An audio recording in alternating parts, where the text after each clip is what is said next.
Dekat Netflix ada satu cerita Korea ni, saya rasa dia quite underrated lah juga, tapi ramai je yang tahu. Tajuk cerita tu adalah Mr. Sunshine. Okay, setting cerita ni adalah pada waktu sekitar tahun awal 1900.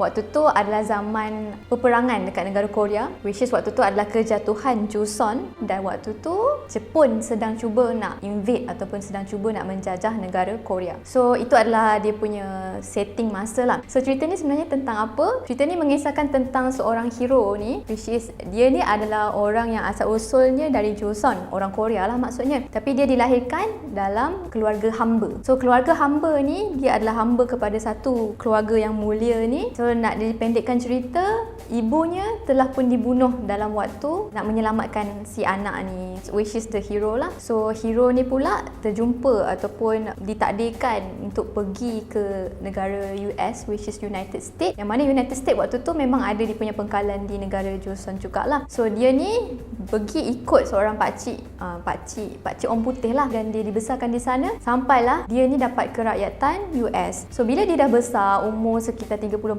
macam tu, bila dia dah dewasa, dia balik semula ke negara Joseon sebagai seorang tentera US. So dia bila balik ke negara asal dia tu, macam-macam lah jadi. Of course dia ada dendam dalam hati dia tentang siapa yang bunuh mak dia. So dalam masa yang sama, dia ada jatuh cinta juga dengan seorang perempuan ni, which is the heroine of the story, Ko Ae-shin. So Ko Ae-shin ni sangat menarik cerita dia sebab dia adalah seorang noble.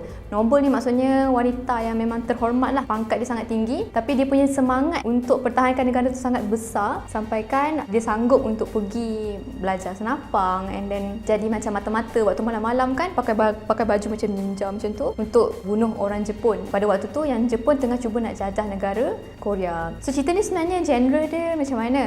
Okay, so sebenarnya waktu mula-mula cerita dia agak berat jugalah sebab ni adalah cerita pasal history. As you go by a few episodes, kita akan rasa attached sangat dengan semua characters tu, and then at the end of the day tu memang kita akan rasa sangat terharu macam mana cerita mereka ni, setiap characters tu cara mereka yang tersendiri untuk menyelamatkan ataupun memerdekakan negara mereka dari dijajah oleh Jepun. Kelebihan cerita ni yang paling saya suka lah, saya rasa cerita ni sebenarnya bajet dia sangat besar. Orang expect memang tinggi sebab pelakon utama dia tu, Lee Byung Hun tu bukan calang-calang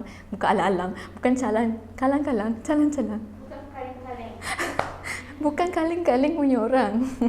And then pelakon perempuan tu pun bukan nama yang tak familiar lah. Memang nama-nama besar sebenarnya dalam cerita ni. Dan yang paling penting, the writer of the story dengan director of the story ni adalah mereka yang pernah bekerjasama dalam cerita Goblin. And that's why budget untuk cerita ni adalah sangat besar. Cerita ni dari sudut sinematografi dia sangat mantap. Boleh tengok setiap scene tu dirakam ataupun ditayangkan dengan sangat cantik. So itulah kekuatan utama cerita ni sebenarnya. Dan dari sudut plot cerita tu, dia buat kita rasa attached dengan setiap karakter. So kita dapat rasa setiap karakter tu apa diorang punya rasa, sayangnya negara tu, macam mana nak sayang manusia ni, dalam masa yang sama nak sayang negara. So macam mana yang diorang perlu korbankan. So itu benda yang sangat best dalam cerita ni. On another side, of course ada cons dia jugalah, which is kesesuaian antara hero dengan heroine tu. Sebab hero tu sebenarnya umur dia dah agak berumur sikit, and then muka heroine tu pula macam muda. Alright, so ada juga ramai yang persoalkan. Tapi bagi saya it's not a big deal sebab cerita ni sebenarnya dia tunjukkan cinta dia tu bukan macam romantik yang macam I love you, bukan macam tu.